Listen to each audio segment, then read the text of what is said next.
Hello everyone, welcome back to IDB Institute of Finance and Accounts. My name is Anamika and today I am going to tell you about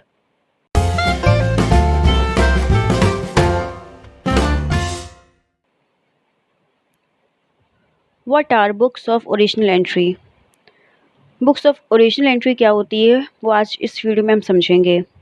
इसके पहले topic में हमने बात की थी cash book क्या होता है। आज हम समझेंगे बुक्स ऑफ ओरिजिनल एंट्री के बारे में। So let's start with the topic. Books of original entries, also called as the first entry book, is where the entire journal entries are recorded and kept with all the supporting documents and details of the transactions, which provides the existence and accuracy of the financial transactions posted before the same is being recorded or transferred in the individual ledgers. It means books of original entries वो place होती है जहाँ पे journal entries हमेशा पहले record की जाती हैं। क्लियर। और रिकॉर्ड करने के बाद फिर उसे पोस्ट किया जाता है लेजर्स में। तो बुक्स ऑफ ओरिजिनल एंट्रीज का मतलब यही है कि ऐसी प्लेस जहाँ पे सबसे पहले यानी कि हमारा ये फर्स्ट एंट्री बुक कहलाता है, जहाँ पे जर्नल एंट्रीज रिकॉर्ड की जाती हैं और फिर उसके बाद ट्रांजैक्शंस को जो है वन बाय वन कहाँ पे ट्रांसफ़र किया जाता है यानी कि पोस्ट किया जाता है, लेजर्स में पोस्ट किया जाता है।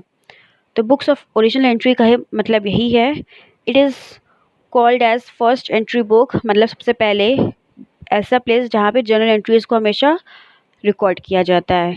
Clear. Original records mean the initial journal entry of the transaction kept together with the supporting documents and details regarding the transactions.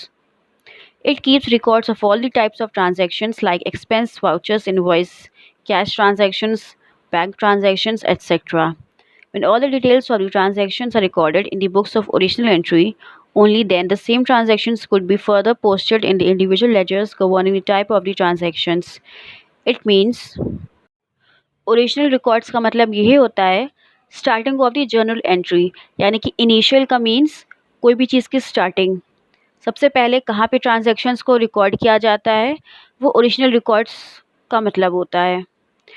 Transactions सबसे पहले हमारे ओरिजिनल रिकॉर्ड्स किए जाते हैं, उसके बाद ट्रांसफ़र किए जाते हैं वन बाय वन, यानी कि पोस्ट किए जाते हैं लेजर्स में यानी अदर सब्सिडियरी बुक्स में।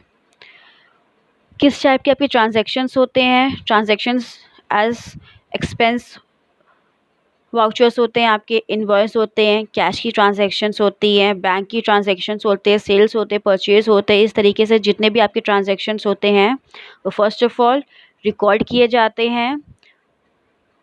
उसके बाद रिकॉर्ड करने के बाद वन बाय वन उन्हें पोस्ट किया जाता है। Example of books of original entry. As the different types, there could be multiple examples for the same. Some of the examples could be, कुछ examples हैं original entry के। First is cash journals, next bank journals, third one sales journals and purchase journals. तो books of original entries के हमारे कुछ examples हैं cash, bank, sales and purchase journals. तो one by one we'll understand what is cash journals, bank journals, sales and purchase journals. First one is cash journals. Cash journals का मतलब ये होता है books of original entry where all types of payments and receipts done through the medium of cash are recorded and maintain, यानी कि वो books of original entry जहाँ पे पेमेंट और रिसिप्ट्स की ट्रांजैक्शंस को हमेशा रिकॉर्ड और मेंटेन रखा जाता है।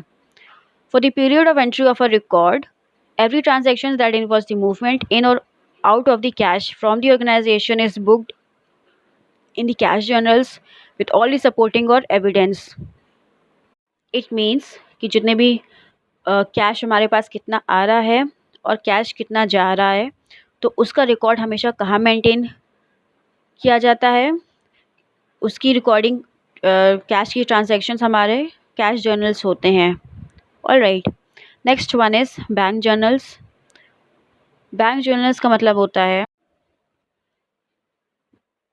बैंक जर्नल्स का मतलब यही होता है वो जर्नल्स जहाँ पे बैंक की ट्रांजैक्शंस होती हैं। बैंक का मतलब आपका जो भी बैंक के फॉर्म में है, चाहे वो चेक के थ्रू हो, है ना, तो वो आपका बैंक जर्नल्स कहलाता है। सेल्स जर्नल्स जितने भी आपके सेल्स एंट्रीज होते हैं, यानी कि सेल्स का जो भी रेवेन्यू आ रहा है वो हमारे सेल्स जर्नल्स होते हैं।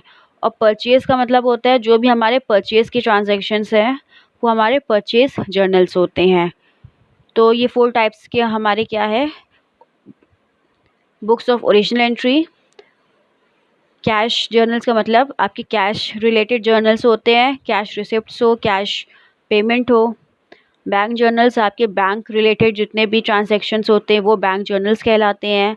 सेल्स जर्नल्स होते हैं जो भी हमारे सेल्स यानी कि सेलिंग का जो भी ट्रांजैक्शंस होते हैं वो हमारे सेल्स जर्नल्स होते हैं, यानी कि जो भी हमें रेवेन्यू मिल रहा है। And the fourth one is purchase journals, जो भी हमारे परचेज ट्रांजैक्शंस होते हैं यानी कि खरीदने को लेके, वो हमारे परचेज जर्नल्स होते हैं। Next will understand types of books of original entry. 2 types की ओरिजिनल एंट्रीज होती हैं, special journals and general journal. Special journal क्या होता है वो हम पहले समझेंगे।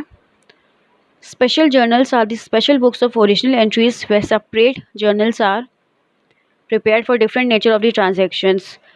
Special journals वो journals होते हैं जहाँ पे separate journals हमेशा रखे जाते हैं। After all the transactions are posted in the separate books, then these transactions or say balances are transferred to their individual and separate ledgers. सारे आपके transactions पहले जर्नल्स में ट्रांजैक्ट करने के बाद फिर 1 बाय 1 आपके सेपरेट बुक्स ऑफ अकाउंट्स में मेंटेन या फिर यानी कि इंडिविजुअली पोस्ट किए जाते हैं। Examples of such journals are sales journal and purchase journal, cash journal and और cash book, sales return and purchase return journal. Sales journal क्या होता है? Sales journal used to record the transactions for the sales invoices where the goods have been sold on credit.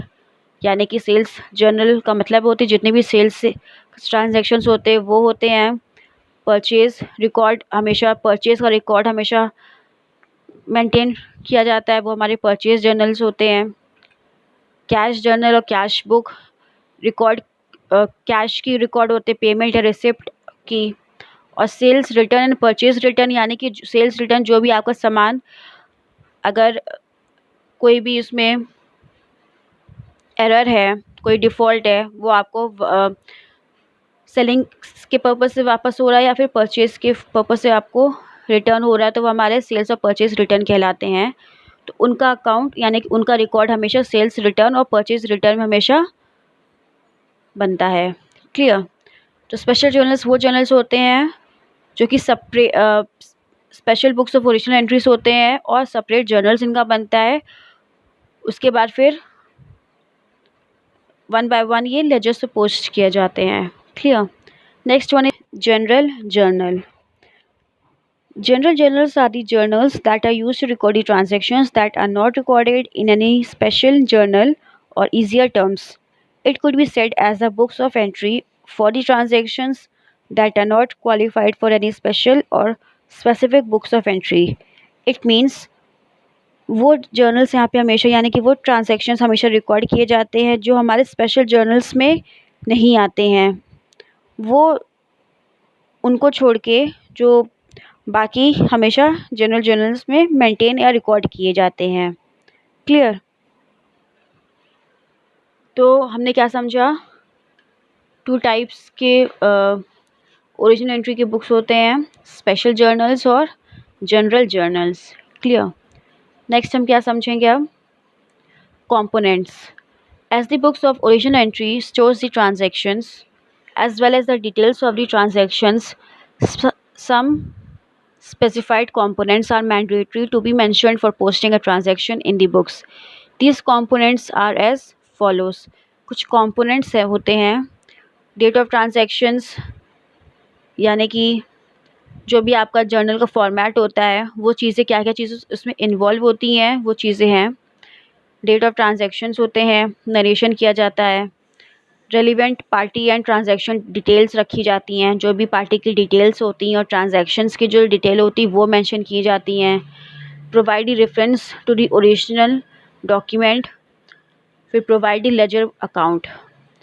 तो इस तरीके से आखिरी में क्या किया जाता है, ट्रांजैक्शंस को यहाँ पे मेंटेन रखे, फिर उसके बाद वन बाय वन लेजर्स में हमेशा पोस्ट किया जाता है। तो कंपोनेंट्स आपके वो कंपोनेंट्स हो गए जो आपके जर्नल्स में मेंटेन रखी जाती हैं। आपका डेबिट साइड हो गया, आपका क्रेडिट साइड हो गया। डेबिट साइड आपकी जो भी अमाउंट आती है डेबिटेड, एंड क्रेडिट साइड आपकी जो भी अमाउंट क्रेडिट होती है वो मेंटेन रखी जाती है। पर्टिकुलर्स होते हैं जहाँ पे आपके सारे ट्रांजैक्शंस को वन बाय वन आप मेंशन रखते हैं। क्लियर। देन नेक्स्ट इज़ आपकी डेट रहती है। तो उस तरीके से आपका कंपोनेंट्स बनते हैं। और लास्ट में वन बाय वन हम क्या करते हैं, लेजर्स में हमेशा पोस्ट कर देते हैं।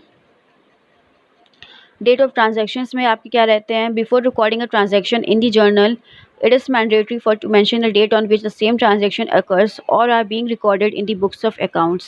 In case the journal is being kept date wise, it is recommended the transaction is entered in the right date future.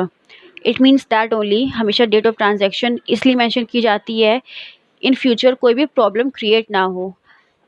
मान लीजिए आपको लास्ट मंथ की आपको कोई भी ट्रांजैक्शंस देखनी है, बट आपको डे नहीं याद है अपने अकॉर्डिंग, तो आप जो भी आपकी ट्रांजैक्शन आपकी बुक्स ऑफ अकाउंट्स में मेंशन रहते हैं, तो वहाँ पे डेट के अकॉर्डिंग, मंथ के अकॉर्डिंग आप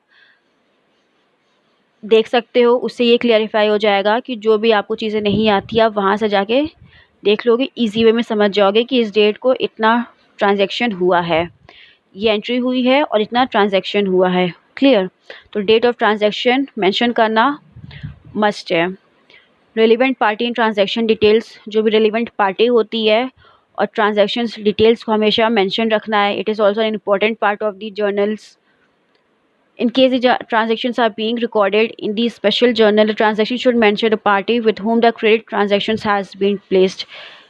वो इसलिए भी किया जाता है, इफ़ इन केस कोई फ्यूचर प्रॉब्लम आती है या हमें कुछ जानकारी प्राप्त करनी है लास्ट ईयर के अकॉर्डिंग या लास्ट मंथ के अकॉर्डिंग, तो वहाँ से हम डिटेल्स को चेक कर सकते हैं। तो इसीलिए ये भी मस्ट है वहाँ पे मेंशन रखना।